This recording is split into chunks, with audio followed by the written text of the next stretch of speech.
ពិធីចុះហត្ថលេខាកិច្ចព្រមព្រៀងសហប្រតិបត្តិការជំនួយហិរញ្ញប្បទានឥតសំណងចំនួន$60,000ដើម្បីគាំទ្រសកម្មភាពបោសសម្អាតមីន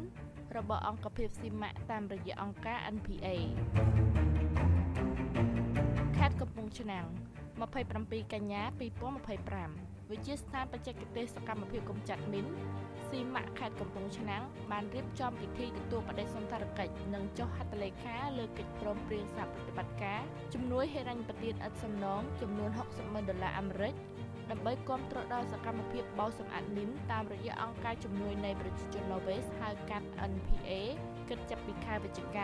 2025រហូតដល់ខែមេសា2026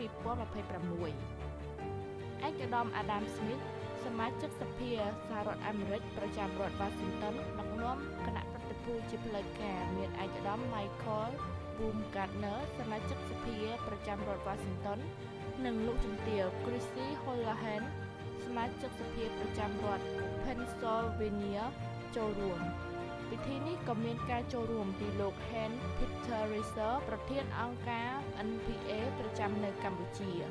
ដំណើរទស្សនកិច្ចក្នុងពិធីចុះហត្ថលេខាត្រូវបានរៀបចំដោយស្ថានទូតសហរដ្ឋអាមេរិកប្រចាំកម្ពុជានិងអង្គការ NPA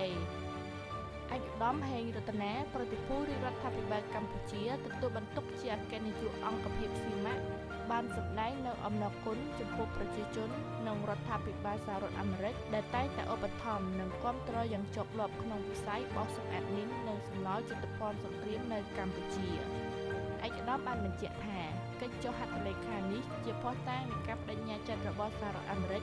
ក្នុងការបន្តគាំទ្រកិច្ចការកម្ចាត់មីននៅកម្ពុជាដែលជាកត្តាសំខាន់ក្នុងការការពារជីវិតប្រជាពលរដ្ឋនិងអភិវឌ្ឍសង្គមសេដ្ឋកិច្ចរបស់ប្រទេសអត្ថាធិប្បាយដោយនាងខ្ញុំស៊ីបអេងទស្សនៈសារព័ត៌មាននិងសាធារណមតិ